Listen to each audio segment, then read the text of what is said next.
Hello दोस्तों, मैं राजा स्वागत करता हूं आपका आरसी क्लासेस में। और आज मैं आपको पढ़ाने जा रहा हूं केमिस्ट्री का एक इम्पोर्टेंट टॉपिक एलॉय यानी मिश्र धातु।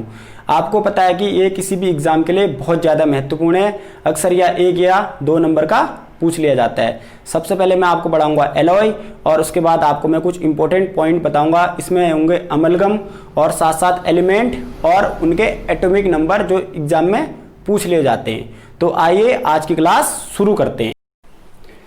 सबसे पहले मैं आपको बताऊंगा मिश्र धातु यानी एलॉय की डेफिनेशन। छोटी सी डेफिनेशन है इसकी और आपको याद कर लेनी है। एक से अधिक धातु जिसको हम क्या कहते हैं, मेटल। क्या कहते हैं? मेटल। एक से अधिक धातु व अधातु के समांगी मिश्रण को हम क्या कहते हैं? मिश्र धातु कहते हैं। क्या कहते हैं? मिश्र धातु। यहाँ पे हमारे धातु प्लस धातु बराबर भी एलॉय हो सकता है या धातु प्लस अधातु बराबर भी एलॉय यानी मिश्र धातु हो सकता है। छोटी सी डेफिनेशन होगी जो आपने याद करनी है। इसके बाद मैंने हेडिंग में यहाँ लिख रखा है पहला पॉइंट मिश्र धातु। इसके बाद आपका संगठन, ये किन किन मेटल या नॉन मेटल से मिलकर बना है, और इसके बाद है आपका उपयोग। फिर हम जानेंगे कि इसका उपयोग क्या होता है, क्योंकि अक्सर एग्जाम में इनका उपयोग भी पूछ लिया जाता है। तो सबसे पहले आपका आता है पीतल। पीतल को हम क्या कहते हैं? ब्रास। क्या कहते हैं? ब्रास। और इसके संगठन क्या कहें आपके? कॉपर। तो कॉपर कितना है? 70%। कॉपर तांबा कितना है? 70%। दूसरा है आपका जिंक यानी जस्ता, और ये कितना है? 30%। और आपसे अगर पीतल का उपयोग पूछा जाएगा तो आपने देखा होगा घरों में बर्तन पीतल के होते हैं, मूर्तियां बनी होती है पीतल की, तार बने होते हैं, और साथ साथ मशीनों के उपकरण भी पीतल यानी ब्रास के बने होते हैं। दूसरा आता है आपका कांसा। कांसा बोले तो क्या होता है? ब्रॉन्ज। कांसा बोले तो ब्रॉन्ज। और इसके संगठन क्या है? कॉपर। इसमें कॉपर है आपका 90%, तांबा आपका 90%, और एसएन यानी टिन आपका 10%। बहुत सारे एग्जाम में पूछा गया कि कांसे का संगठन क्या है, तो आपके बोलोगे कॉपर और टिन। क्या बोलोगे? कॉपर और टिन, तांबा प्लस टिन। इसका उपयोग मूर्तियां, बर्तन, आपने अक्सर घरों में देखा होगा बर्तन होते हैं हमारे कांसे के, और साथ साथ हमारे कॉइन यानी सिक्के बनाने में भी हमारा कांसे का प्रयोग होता है। इसके बाद आता है आपका टांका। बहुत इंपॉर्टेंट है क्योंकि ये सब मैंने सिलेक्टेड ले रखे हैं जो एग्जाम में पूछे गए हैं। तो टांका यानी शोल्डर। तो इसके संगठन में क्या क्या आते हैं? पीबी। पीबी कितना है आपका? 50 से 70%। और एसएन यानी टिन 30 से 50%। आपने याद कर लेना है, ठीक है। टांका यानी शोल्डर, इसमें संगठन है आपका 50 से 70% पीबी, और एसएन यानी टिन 30 से 50%। और इसका उपयोग है विद्युत तारों व धातुओं को टांका लगाने में इसका प्रयोग किया जाता है। इसके बाद आता है आपका गन मेटल यानी गन धातु। गन मेटल में क्या होता है? कॉपर। तो कॉपर कितना परसेंट है? 88%। जिंक जस्ता 2%। एसएन यानी टिन 10%। इंपॉर्टेंट है, पूछा गया क्वेश्चन है। और इसका उपयोग किसमें होता है? गन धातु का उपयोग बंदूक, तोप और गियर आदि मशीनों के पुर्जे बनाने में इसका प्रयोग किया जाता है। इसके बाद आता है आपका जर्मन सिल्वर। तो जर्मन सिल्वर के संगठक आप देख लो, कॉपर 50 से 60%, जिंक 35% और निकिल 15%। और इसका उपयोग बर्तन और मूर्ति बनाने में इसका उपयोग होता है। आप देखिए जर्मन सिल्वर, लेकिन आपने याद करना है कि जर्मन सिल्वर में सिल्वर की कोई भी परसेंटेज नहीं होती है। इसके बाद आता है आपका कृत्रिम स्वर्ण जिसको हम क्या कहते हैं? Rolled gold. तो इसका संगठक क्या है? Copper 90%, aluminium 10%। इंपॉर्टेंट है, आपने याद कर लेना है। और इसका यूज किसमें होता है? आभूषण प्लस मूर्ति बनाने में। किसमें? आभूषण प्लस मूर्ति बनाने में। कृत्रिम स्वर्ण rolled gold, copper plus aluminium. Copper आपका 90%, एल्यूमिनियम आपका 10%। इसका यूज है आभूषण प्लस मूर्ति बनाने में। इसके बाद हमारा नेक्स्ट एलॉय है बेल मेटल। और आपसे एग्जाम में पूछा जाएगा कि बेल मेटल किससे बना है, तो आप क्या बोलोगे? कॉपर। तो कॉपर कितना? 80%। और एसएन यानी टिन आपका कितना हो गया 20%, दो हैं और इंपॉर्टेंट है। कॉपर यानी तांबा 80% और SN टिन यानी 20%। और इसका प्रयोग किस में होता है? घंटी बनाने में। आपसे पूछा जाएगा कि बेल मेटल का प्रयोग किस में होता है, आप बोलोगे घंटियां बनाने में। इसके बाद आता है आपका नाइक्रोम, वेरी वेरी इंपॉर्टेंट। तो नाइक्रोम जो एक एलॉय है, किस किस मेटल और नॉन मेटल से मिलकर बना है? आप क्या बोलोगे? निकिल। तो निकिल इसमें कितना है? 58 से 60%। Fe यानी आयरन 20 से 25%।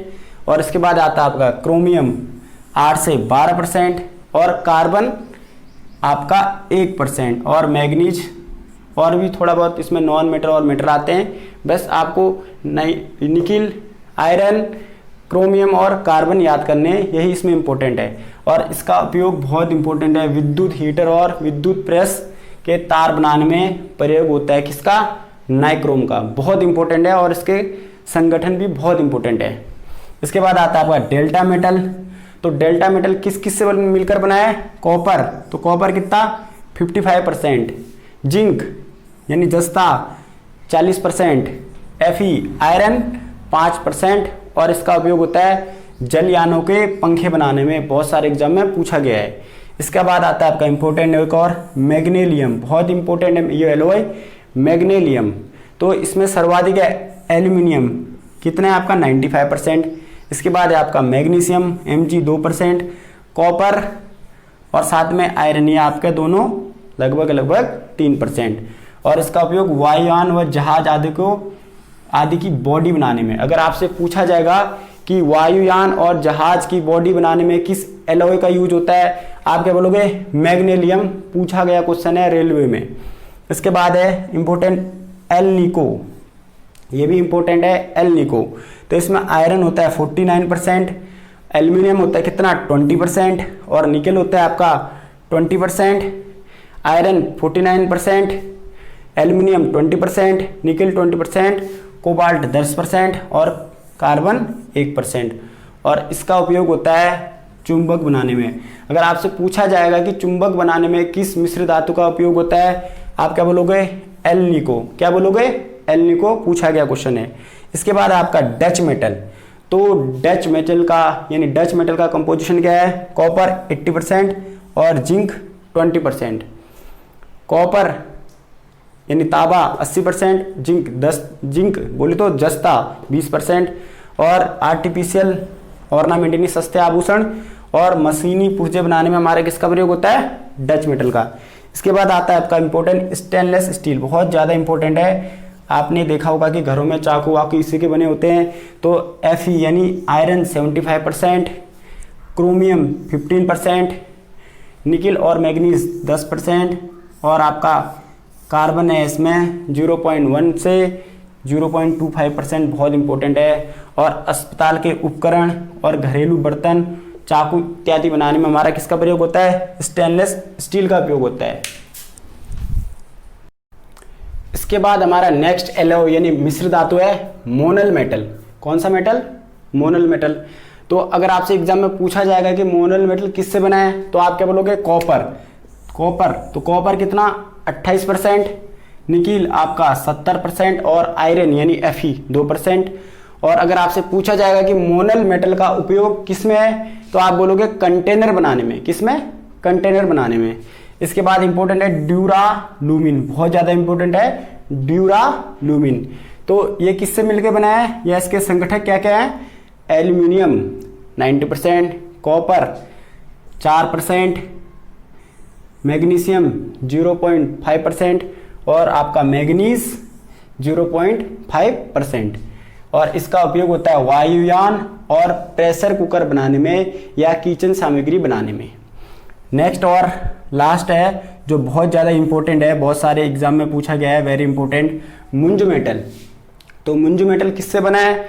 आप किससे बोलोगे? कॉपर 60% और जिंक 40%। इंपॉर्टेंट है, रेलवे में पूछा गया क्वेश्चन है। और इसका उपयोग तो कॉइन यानी सिक्का बनाने में। किसमें? कॉइन बनाने में।